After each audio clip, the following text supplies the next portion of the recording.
Ce soir, et je vous propose de désigner comme secrétaire Madame Magnier, secrétaire de séance. Il n'y a pas d'objection. S'il n'y a pas d'objection, alors à ce moment-là, je lui laisse la parole pour faire l'appel. Merci Madame le maire. Madame Valérie Formiez, Madame Annabelle Villet, Monsieur Rudy Bardi, Madame Colette Fauveau, Monsieur José Henrard, Magnier Marie-Thérèse présente, Monsieur Jean-Yves Sibyl, excusez, j'ai un pouvoir, Madame Anne-Marie Delcroix, Monsieur Raymond de Maury, Madame Thérèse Louvion, Monsieur Bernard Scribzac, Monsieur Patrick Van Lede, Madame Patricia Rubens, Monsieur Dominique Couvlar, Madame Nathalie Onis, Madame Nathalie Pouilly. À qui? Ben oui.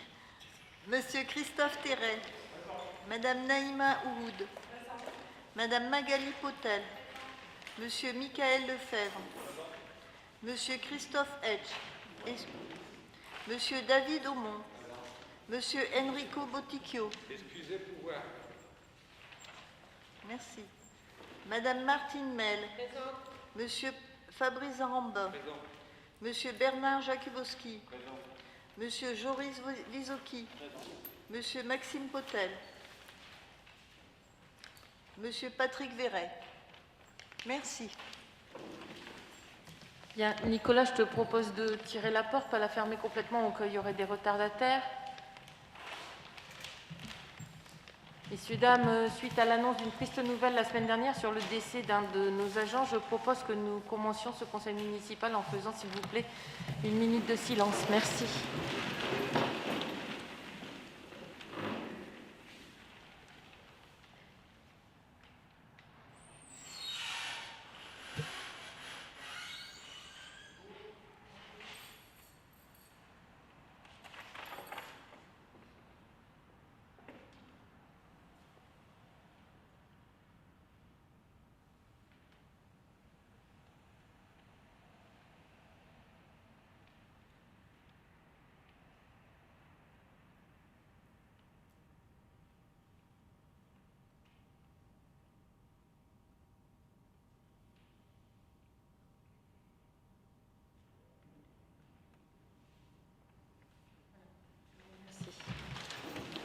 J'ai bien noté que Monsieur Potel et Monsieur Verret étaient arrivés.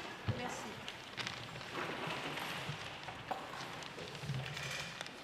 Bien, merci à tous. Je vais vous faire lecture. Non, on va adopter dans un premier temps le procès-verbal du dernier conseil municipal du 10 décembre. Y a-t-il des commentaires? Oui, j'aurais voulu savoir si vous avez eu le retour, parce que j'ai posé la question sur les établissements Barry. Oui. Je savais que la mairie avait racheté le terrain.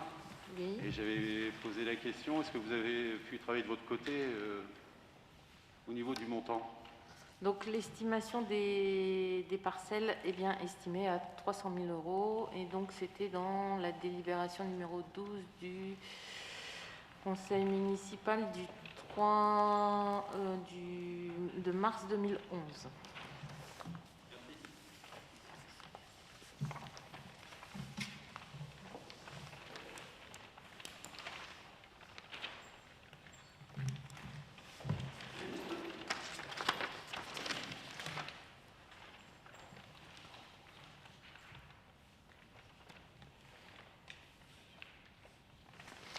Ok.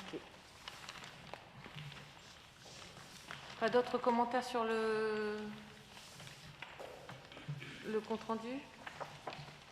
Je vous remercie. Il est adopté et je vais vous faire lecture des décisions qui ont été prises depuis le dernier conseil. Donc les décisions 108, 109, 110, 111, 112 et 113 portent toutes sur l'attribution des 6 lots du marché de prestations de services et d'assurance qui va de la période 2021 à 2025.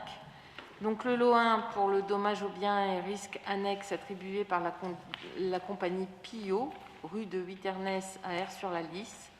Le lot numéro 2, la responsabilité civile attribuée à la compagnie Paris Nord Assurance Service. Le lot numéro 3 pour la flotte automobile et émissions des élus et agents attribués à la compagnie Groupama Nord. Le lot numéro 4 sur les risques statutaires attribués à la SMACL Assurance. Le lot numéro 5, protection juridique attribuée à la compagnie Pio, AR sur la liste. Et le lot numéro 6, individuel accident attribué à la compagnie SMALC Assurance à Niort. Alors pour le tarif, en fait les différents lots, ce sont des taux qui sont attribués et donc Gaël tient à votre disposition, si vous le souhaitez, l'ensemble des tarifs qui sont mis sur chaque lot. La décision numéro 114, c'est la location de l'immeuble au 22 rue Jean Seguin à l'association Les Petites Frénouilles pour une durée de convention d'une année, du 1er janvier au 31 janvier 2021, pour un montant de 400 € par mois. La délibération numéro 115, c'est la concession d'un terrain dans le cimetière communal à Madame Delair pour une durée de 50 ans au tarif de 400 €. La délibération numéro 116, les travaux d'installation de feux tricolores à l'angle de la rue Jules Guesde et de la rue Loubry, commande passée auprès de la société Citéos de Marly pour un montant de 51 119,52 € TTC.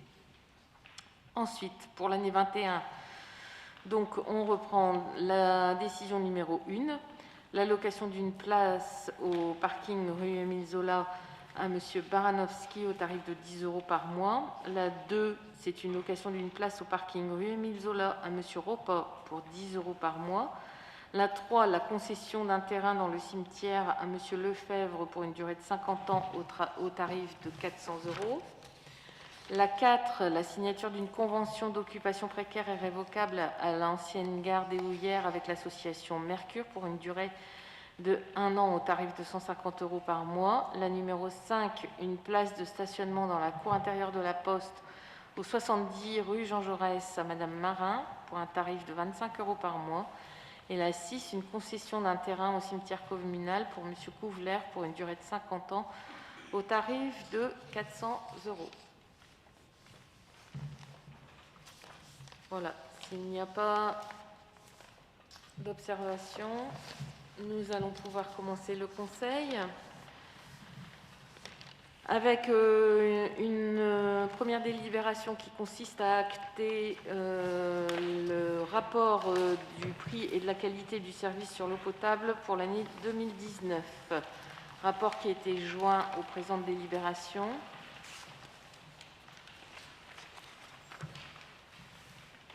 S'il y a des questions, Madame Magnier pourra y répondre.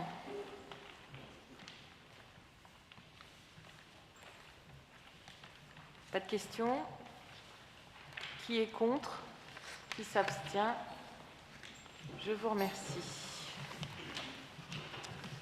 Alors, la délibération numéro 2, c'est une délibération qui vise à mettre en conformité les statuts de la communauté d'agglomération de Valenciennes Métropole.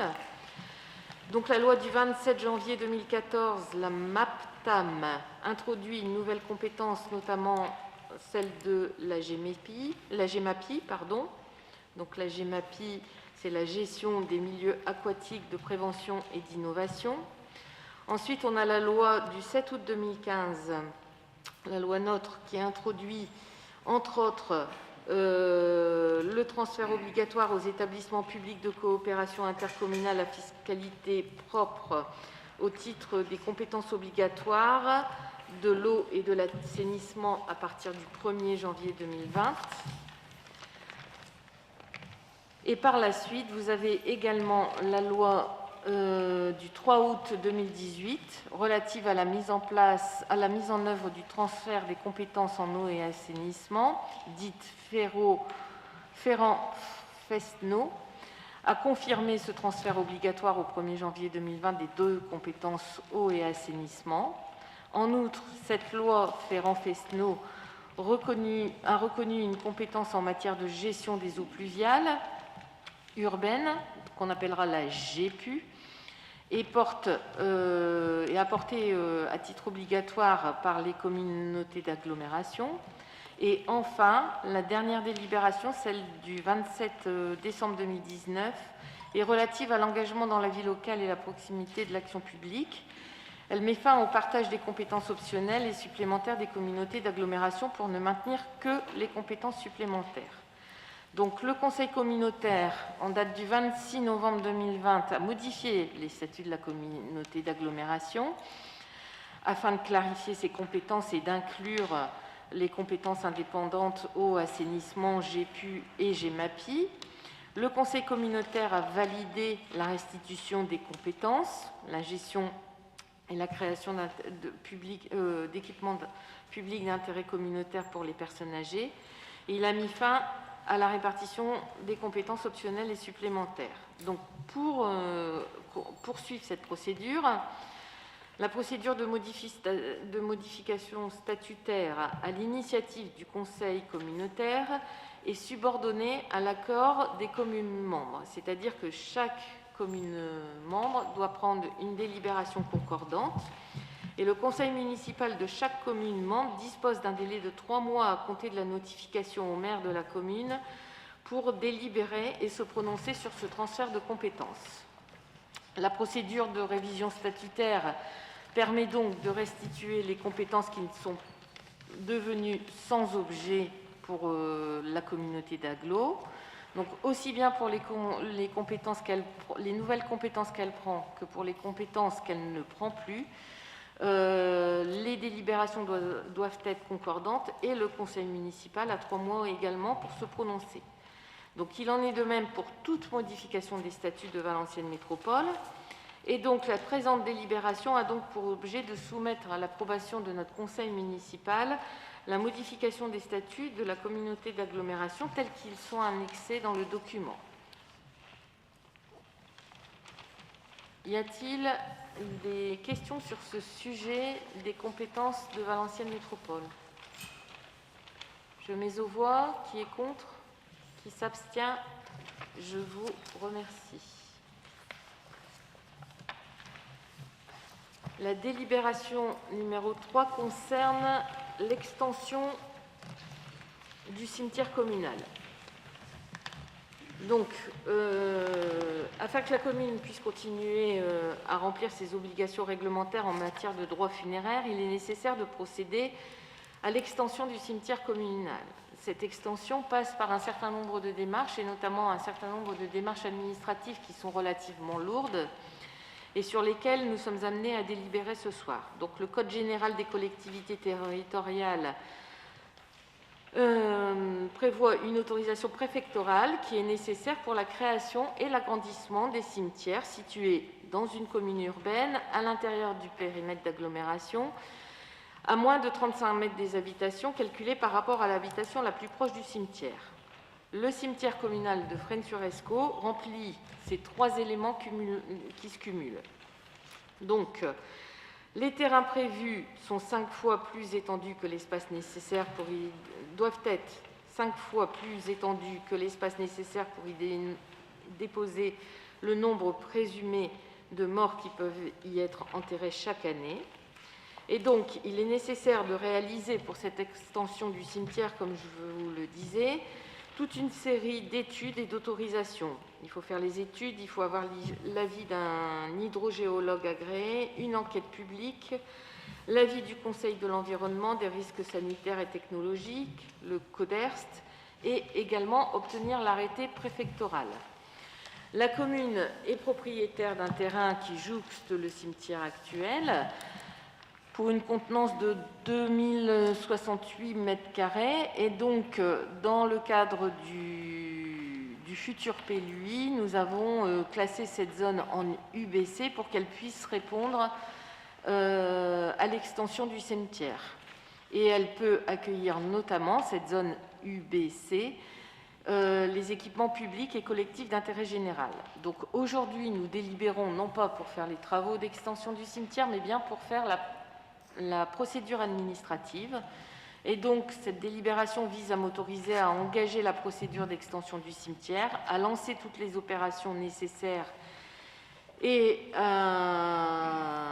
pour pouvoir réaliser l'extension du cimetière, a lancé l'ouverture d'une enquête publique, a sollicité l'avis du CODERST, a sollicité l'accord du préfet pour cette extension et d'autoriser à signer tous les documents et les actes se rapprochant de ce dossier. Les travaux dans le cimetière, pour l'extension du cimetière, ne sont donc pas prévus en 2021. C'est toute la procédure administrative qui est mise en place. Les travaux seront discutés et préparés dans les commissions travaux en 2021 pour être adoptés et mis au budget de l'année 2022. Y a-t-il des questions par rapport à ce sujet? S'il n'y a pas de questions, vous avez le plan avec la parcelle qui est jointe. Et je vous propose de passer au vote. Qui est contre? Qui s'abstient? Je vous remercie.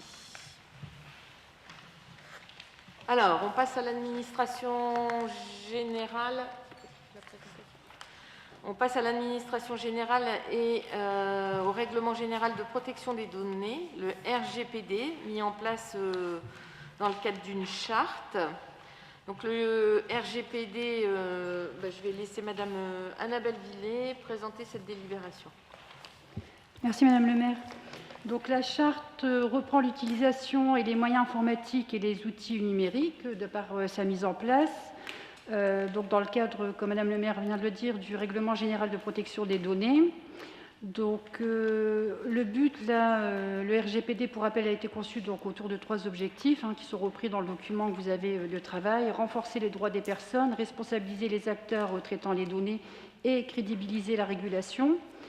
Donc ici, on a à se prononcer sur la mise en place d'une charte d'utilisation des moyens informatiques et des outils numériques. Donc, il est demandé donc, au conseil municipal de bien vouloir se prononcer sur le principe de mise en place de cette charte à destination non seulement des agents municipaux, mais aussi de toute personne utilisatrice de réseaux informatiques de la commune et aussi donc, des élus. Donc, vous avez la charte qui est détaillée dans le document annexé. Tout ça se fait donc bien entendu avec un référent protection des données personnelles au sein de la CAVM qui est Monsieur Gourguechon, et ici nous en interne qui est donc sur l'aspect sécurité informatique chapeauté par Monsieur David Horard en tant que responsable du service informatique et en tant que référent informatique et liberté sur le volet données personnelles. Donc vous avez à l'intérieur un certain nombre d'articles qui précisent notamment que l'utilisateur reste responsable de cette utilisation personnelle et ne doit pas enfreindre les règles.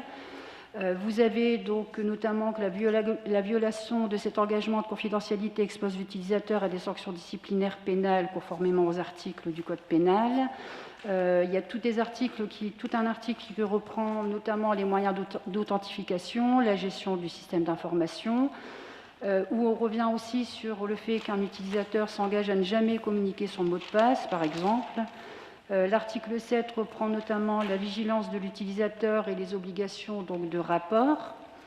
Donc là où on s'engage à signaler directement et rapidement, en tout cas au délégué de protection des données ou au référent informatique de liberté, en tout cas, et dans les plus brefs délais, toute tentative malveillante ou violation constatée sur tout support, même papier, utilisé par l'utilisateur. On reprend donc aussi différents points, qu'on doit verrouiller son ordinateur ou fermer sa session dès lors où on s'absente, par exemple, de notre bureau, ou de se déconnecter des applications. Voilà, un certain nombre en tout cas d'articles qui visent la protection et la sécurité. Donc voilà, si vous avez des questions en particulier, n'hésitez pas à les poser. Et sur les derniers volets, en tout cas, on reprend notamment aussi que le téléchargement de musique, web, vidéo ou tout autre contenu en ligne qui n'est pas en lien direct avec l'exercice des missions d'utilisateur, c'est aussi proscrit. On reprend aussi toute une partie sur le dispositif de filtrage des contenus Internet et on précise aussi que l'ensemble des données sont gardées également donc 1 an. De même, on a tout un volet sur les courriers électroniques qui sont reçus sur notre messagerie professionnelle. Voilà, donc je pense que le plus simple, vous l'avez effectivement tous lu, et s'il y a des questions, posez-les, c'est le moment. Mais en tout cas, tout ça entre bien dans le cadre donc, du RGPD. Merci, Madame Villiers. Je précise que c'est une obligation. Donc, cette charte a été présentée à l'occasion du CTP. Elle doit être signée par chaque agent de la collectivité et portée à son dossier. Y a-t-il des questions sur cette délibération? Alors, s'il n'y a pas de questions, je mets aux voix. Qui est contre? Qui s'abstient? Je vous remercie. La délibération suivante, Madame Villiers, toujours pour les ressources humaines. Donc, dans le cadre des besoins de fonctionnement du service donc, des ressources humaines, on demande donc, au conseil municipal de se prononcer sur le principe de la création d'un poste donc, d'adjoint administratif à temps complet à compter du 1er mars prochain. Donc, le but est, donc, de par l'autorisation que vous donnerez, d'autoriser Madame le maire à porter cette création au tableau des emplois de la commune et à engager toutes les démarches nécessaires et à signer tout acte afférent à ce dossier.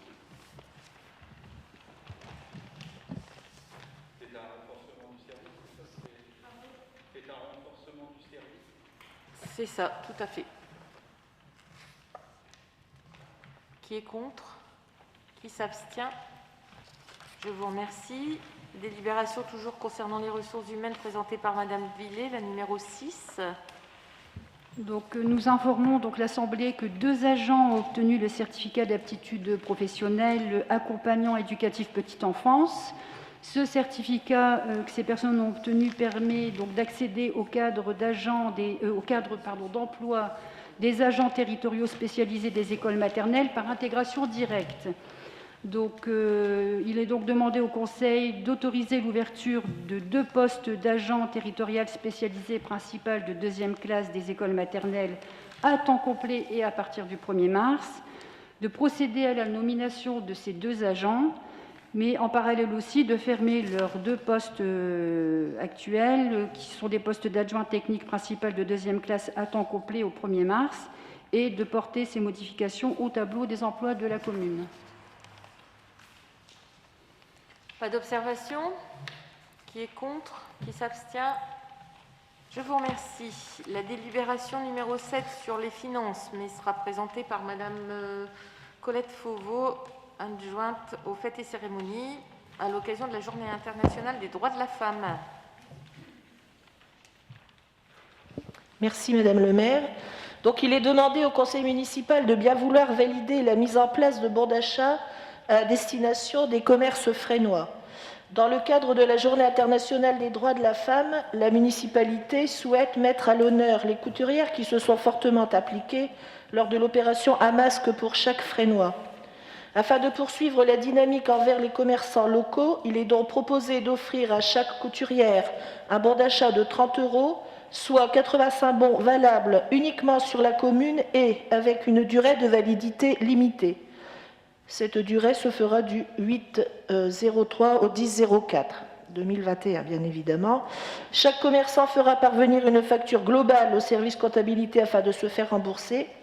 Je voudrais faire un petit aparté, à savoir que cette manifestation qui était initialement prévue le 7 mars 2021, pour des raisons sanitaires que chacun connaît et au vu du nombre de couturières qui se sont impliquées dans cette opération, la municipalité a décidé de partager ce moment convivial en 2 temps, à savoir le vendredi 5 mars de 14h30 à 17h et le samedi 6 mars de 10h à 12h. La dépense sera imputée sur la ligne 6232,024. Alors, qui est... L'ensemble du conseil municipal est donc effectivement invité à l'occasion de ces 2 dates.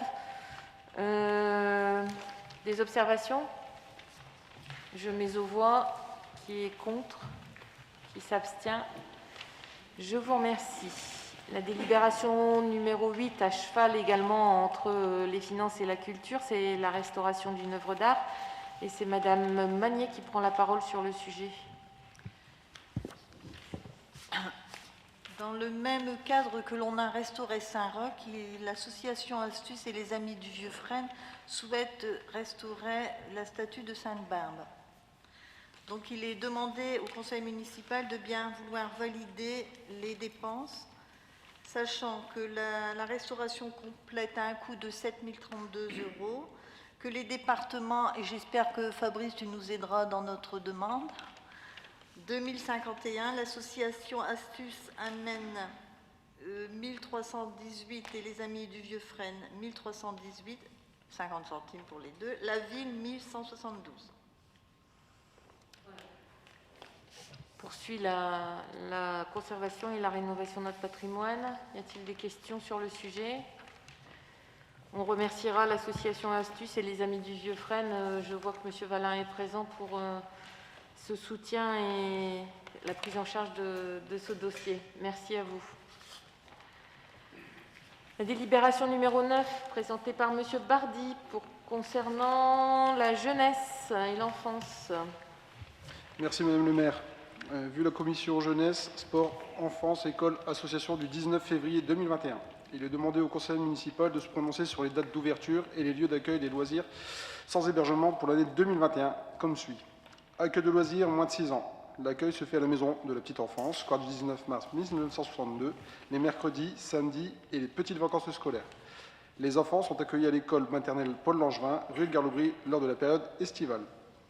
L'accueil de loisirs pour les plus de 6 ans. L'accueil se fait au centre d'accueil municipal, au 409 rue de Garlobry, les mercredis, les samedis et les petites vacances scolaires. Lors des vacances estivales, les enfants âgés de 6 à 7 ans sont accueillis au centre d'accueil municipal. Les enfants âgés de 8 à 17 ans sont accueillis au groupe scolaire Daniel Ferry, rue du Bois. Date des accueils pour l'année 2021. Les vacances d'hiver, du lundi 22 février au vendredi 5 mars 2021, de 14h à 17h.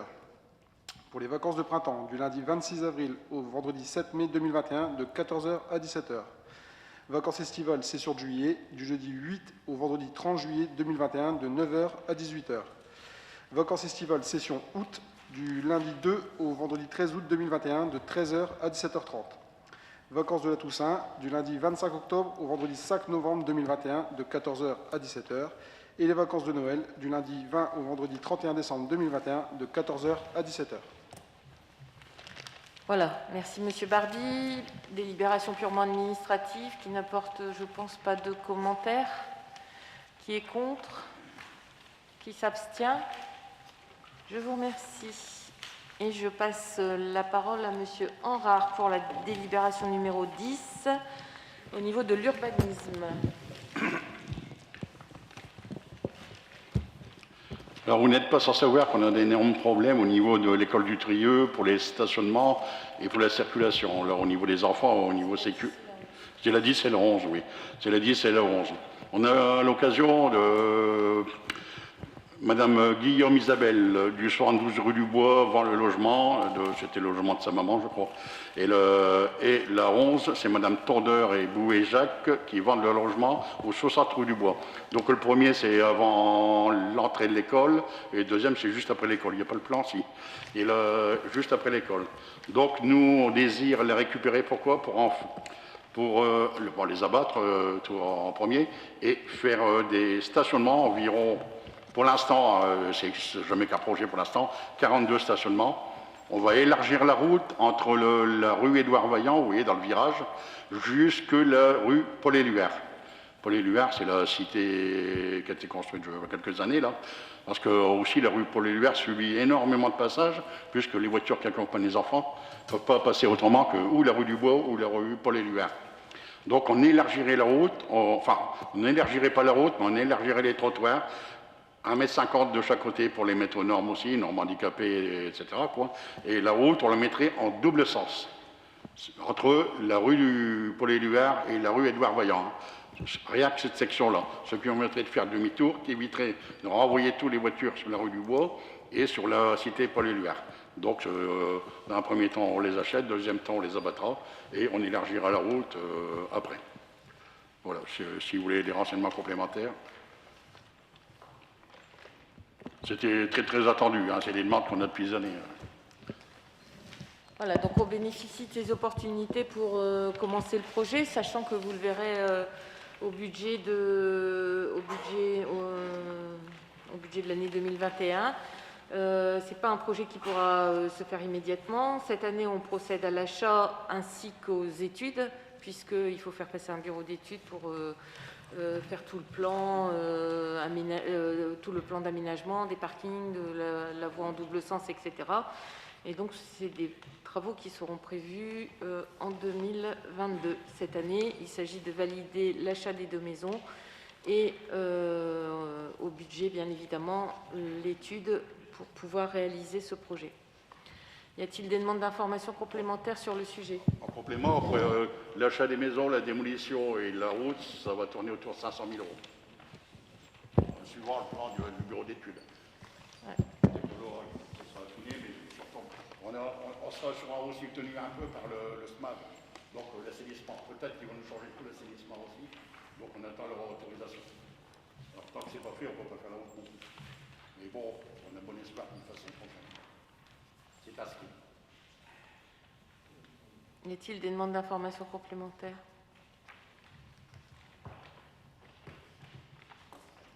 Je mets aux délibérations je mets aux voix ces 2 délibérations, la 10 et la 11. Alors sur la 10, qui est contre, qui s'abstient?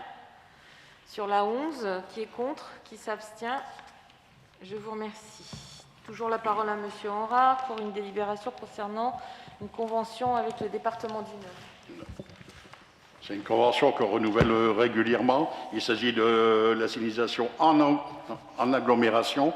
C'est une assignalisation horizontale, c'est-à-dire, en vérité, c'est même signalisation médiane, hein, parce que tout ce qui est passage protégé, tout ce qui est stationnement, tout ça, ils ne font pas. Ils font simplement tout ce qui est le mieux, si c'est une voie discontinue, si c'est une voie continue, et uniquement sur les départementales en agglomération. C'est simplement ça. Ça se fait depuis X années, j'ai toujours connu ça d'ailleurs. Et tout ce qui est par exemple passage protégé à l'extérieur de la commune, ils le font. Mais à l'intérieur de la commune, ils ne le font pas. Voilà. Pas d'opposition? Qui est contre? Qui s'abstient? Alors, tiens à préciser sur la délibération précédente et sur le montant affiché par M. Henrard sur les prévisionnels de travaux, évidemment, ce n'est pas 500 000 € juste pour des places de parking, hein. Il y a tout un aménagement qui est créé, qui va desservir aussi la salle des sports, le tournoi de pétanque, les écoles. Et donc, c'est un aménagement beaucoup plus conséquent qu'un simple parking. Voilà. J'ai fait voter la 12. Donc, je passe à la délibération numéro 13. C'est une délibération qui concerne le PNR Quad et la rue du Rivage et la rue de l'Escaut et le bilan de la concertation préalable.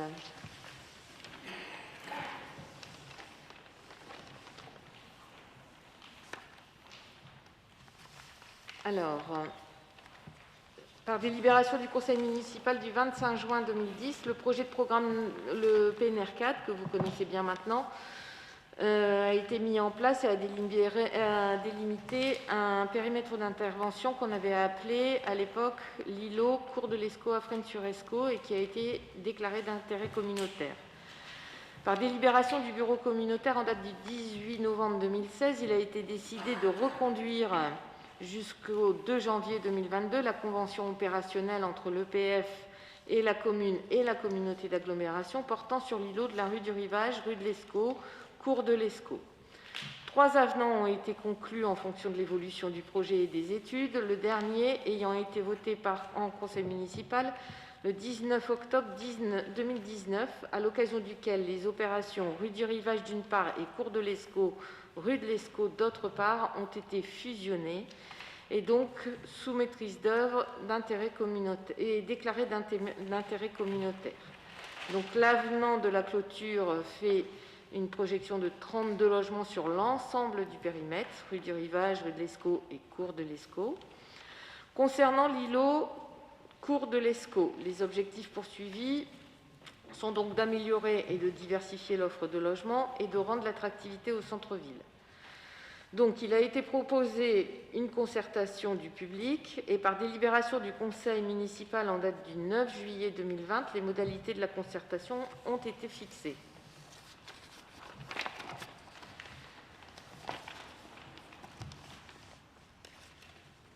Donc, en application du Code de l'urbanisme, une consultation du public a eu lieu entre le mardi 15 décembre 2020 et le mercredi 30 décembre 2020 inclus, sur un site institutionnel de la commune de Fresnes-sur-Escaut et en mairie de Fresnes-sur-Escaut, avec préalablement, comme la loi le dit, un avis dans la presse qui est paru le vendredi 27 novembre 2020 et une note de présentation du projet qui a été mise à disposition du public dans ces conditions, avec la possibilité de faire toute remarque grâce à un registre papier et aussi en ligne sous forme d'une boîte mail spécifique. Au terme de cette concertation, le bilan doit être dressé. Donc, sur le bilan de la mise à disposition du public, le dossier de concertation a été mis à disposition du public accompagné d'un registre d'observation en mairie du 15 au 30 décembre 2020 inclus, aux jours et heures d'ouverture habituels.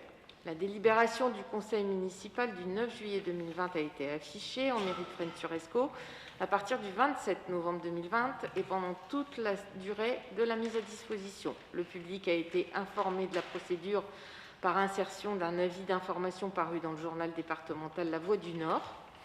Et un avis d'information et le dossier de concertation préalable ont été également mis en ligne sur le site internet de la commune de Fresnes-sur-Escaut pendant toute la durée de mise à disposition.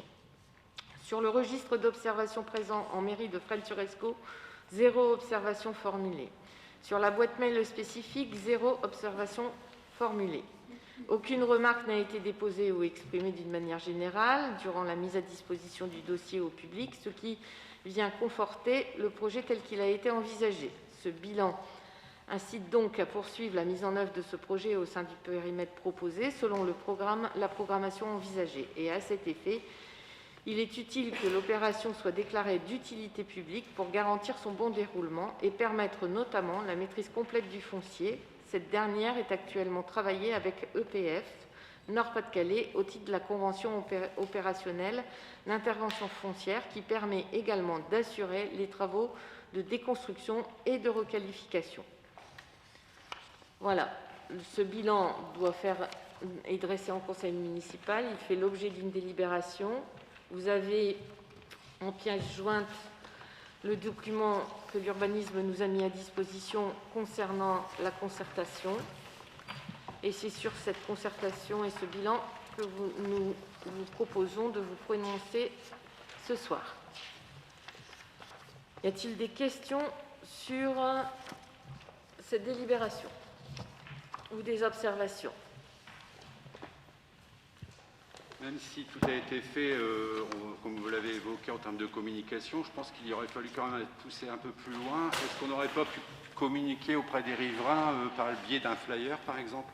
Parce que le retour que j'ai, c'est que les riverains ne sont pas au courant, justement, des travaux qui vont être effectués dans... Alors, j'ai également ce retour-là, puisque j'ai eu une note de Madame Kawa qui a fait une pétition auprès des riverains. Dans ce qu'elle nous renvoie comme élément, on sera disposé à recevoir tous les habitants qui ont une question inhérente à ce projet et en refaire, quand le projet sera définitivement acquis avec SIA, une présentation. Je pense que voilà, on le fera puisque il reste une ouverture qui nous permet de pouvoir le réaliser. Mais peut-être revoir sur le principe de communication, peut-être aller un peu plus loin. C'est le principe d'une communication. Que les gens, tant soit peu, ne sont pas équipés non plus tous Internet ou lisent pas automatiquement. Là, la communication, elle a été faite par voie de presse, par Internet et en mairie, etc. Par papier, c'est peut-être un peu plus judicieux pour...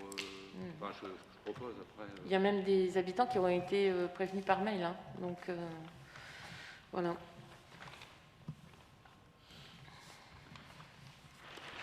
Nous, sur cette délibération, on va s'abstenir parce que pour la raison que vous connaissez, on avait débattu lors du précédent conseil municipal sur le sujet. Sur le sujet, au niveau des logements, on avait évoqué, donc pour notre part, on va s'abstenir sur les deux délibérations. Les deux délibérations, laquelle? La 13 et la 14? La 13 et la 14 aussi, qui reprend un peu le même sujet. Ouais, c'est pas tout à fait le même sujet, mais effectivement. Donc on prend note, on va passer on est à la 13 et on va passer à la 14. Sur la 13, qui s'abstient? Qui est contre? Merci. Donc la délibération numéro 14, effectivement, c'est aussi un aménagement qui est pris qui fait l'objet d'une déclaration d'utilité publique. C'est sur la requalification de l'îlot de la place Vaillant-Couturier, avec une enquête préalable à la déclaration d'enquête publique. Donc le programme prévisionnel de la restructuration de l'îlot de la place Vaillant-Couturier consiste en l'acquisition des parcelles concernées par le projet, la démolition de l'immeuble, la construction de 6 logements locatifs pour environ 318 m² de surface plancher et l'aménagement d'une aire de stationnement de 5 places dans la rue Gesquière. Voilà, vous avez les plans qui suivent et qui vous montrent. Les enjeux du projet sont liés à la reconquête de cet îlot en centre-ville et desservi directement par le tramway et sont déterminants d'une part pour la redynamisation du centre-ville et plus largement pour l'attractivité de la ville du fait de sa localisation stratégique sur la place de Fresnes-sur-Escaut. La reconquête d'un espace désaffecté en centre-ville, l'amélioration et la qualité urbaine du front bâti sur la place et la diversification de l'offre de logement. Donc, il y a également les enjeux financiers qui sont liés à cette enquête préalable à la déclaration d'enquête publique, puisque les dépenses liées à cette restructuration d'îlot consistent en l'acquisition des parcelles privées, les coûts de démolition, les coûts de maîtrise d'œuvre, d'études diverses et les coûts d'aménagement. Et l'estimation est établie à ce jour à 1 039 000 €. Donc, avec des participations qui sont réparties entre l'ANRU, la région, la Ville-de-France et Valenciennes Métropole. Les acquisitions foncières sont la première étape du projet de restructuration. Des négociations amiables sont actuellement encore engagées sur l'ensemble du foncier à maîtriser pour la réalisation du projet. Et pour l'instant, ces négociations sont en cours, mais aucun accord n'a encore été trouvé avec le propriétaire de l'immeuble. Le montant des acquisitions est actuellement estimé à 181 000 €. Et donc la sollicitation auprès du préfet de déclaration d'utilité publique du projet de restructuration de l'îlot Place Vaillant-Couturier a pour objectif de s'assurer de la maîtrise foncière afin de mettre en œuvre le projet présenté dans les délais impartis par la convention financière PNR-Quad. Voilà. Pour cause d'utilité publique, le préfet pourra déclarer cessible par voie d'expropriation le foncier non encore maîtrisé. Et les arrêtés de déclaration d'utilité publique et de cessibilité sont pris sur la base de l'avis des conclusions du commissaire enquêteur remis après analyse des remarques du public. Ces arrêtés marqueront le terme d'une phase administrative sans laquelle la procédure judiciaire d'expropriation ne peut être engagée. Voilà, ça fait un moment qu'on est en négociation avec le propriétaire. Pour l'instant, il n'y a pas encore de position pris et d'accord amiable. La procédure entamée n'empêche pas la poursuite des négociations avec le propriétaire et donc on est en contact régulier en ce moment. Donc on a bien compris que sur cette délibération, le groupe de M. Zaramba s'abstient. Y a-t-il des avis contre? Abstention aussi pour le groupe de M. Potel. Y a-t-il des contre?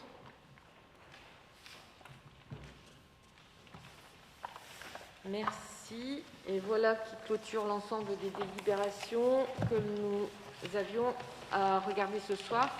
Je voudrais répondre à une demande qui m'a été faite de la part de M. Verret concernant la question des indemnités, puisque donc je me permets de lire votre demande, M. Verret, si vous le voulez bien. Bonsoir, madame. Étant dans la grande distribution, il m'est difficile de m'absenter de mon travail. La dernière commission, j'ai demandé à mon employeur une autorisation de m'absenter. Celui-ci m'a rétorqué qu'il ne prenait pas en charge les heures des élus municipaux et qu'il fallait que je me retourne vers la commune. Ma question est de savoir si les pertes de revenus subies par le salarié élu municipal qui ne bénéficie pas d'indemnité de fonction peuvent être compensées par la commune, comme le souligne le ministère du Travail, de l'Emploi et de l'Insertion, parce qu'être présent aux différentes commissions me paraît avoir un caractère obligatoire envers nos concitoyens. Donc effectivement, selon la loi, vous avez un nombre d'heures qui vous est attribué. Je reprends, l'employeur n'a pas d'obligation de rémunérer ces temps d'absence. Par contre, il a l'obligation de vous les laisser prendre. D'accord ? Donc, sur la commune, nous n'avons jamais pris en compte la rémunération des conseillers municipaux, ni dans le cadre de notre majorité, ni dans le cadre de l'opposition. Et donc, nous restons sur cette position actuellement. Et je porte à votre connaissance que pour les communes entre 3 500 et 9 000 et 10 000 habitants, votre nombre d'heures est de 10h30 par trimestre. Alors c'est vrai qu'en ce moment, la difficulté pour assister aux commissions, c'est qu'on les fait plus tôt, dans la mesure où il y a le Covid. Sinon, en temps normal, les commissions n'ont pas lieu avant 18h pour essayer de favoriser au maximum la venue dans les commissions. Voilà, je n'ai pas d'autres sujets à traiter. J'avais une petite question diverse concernant monsieur et madame Prévost. J'avais évoqué le fait, vous savez... Monsieur, madame Prévost, si vous aviez un retour, j'avais évoqué leur cas, la situation d'à côté où il y a des pousses d'herbe et tout ça. Vous vous souvenez, j'en avais parlé lors d'un conseil. Et vous m'aviez dit que c'était en lien avec Valenciennes Métropole. C'est à quelle adresse? Je ne me souviens plus, monsieur. Monsieur et madame Prévost. Oui, mais je ne me souviens plus de leur À adresse. côté, il y a une maison qui était incendiée et il y a pas mal d'herbes qui sont actuellement en train de Dans pousser. quelle rue, monsieur? La rue Carnot. Dans la rue Carnot, oui, c'est ça. Vous avez dit qu'il y avait un lien avec Valenciennes Métropole, donc je ne savais pas. Non, j'ai pas, je vous avouerai que je n'ai pas de réponse par rapport à ce dossier-là, mais je vais regarder. Donc, bien Je préciser, vous en aussi que prépare par écrit. bien préciser aussi que le département n'a pas de lien avec l'habitation à côté, parce que c'est ce qui a été dit aussi par quelqu'un de votre liste. Donc, c'est le chemin des Gueules-Noix qui appartient au département et non cette parcelle. Donc, je tenais à le préciser Non, la quand- parcelle, effectivement, elle jouxte le... Oui, mais elle ne le appartient pas au cheval. département, je tenais quand même à le préciser.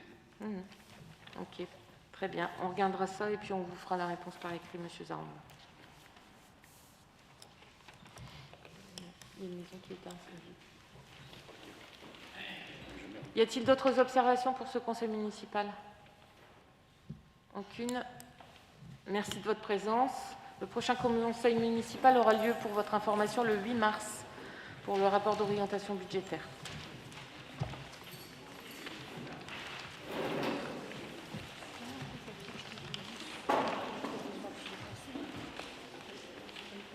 Ah ouais. Mais Lucie, elle devait penser aussi, elle m'avait pas donné la délibération.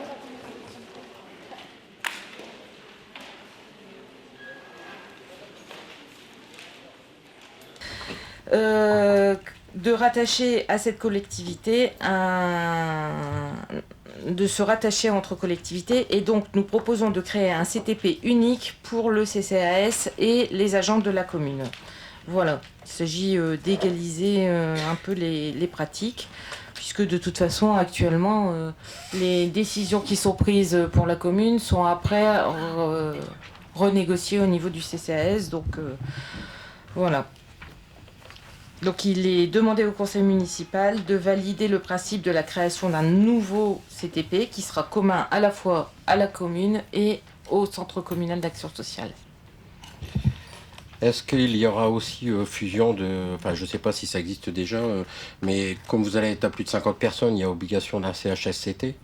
Et est-ce que le On est CHSCT est déjà commun? Donc il y a déjà un... Il est commun aux deux? Il y a déjà un CHSCT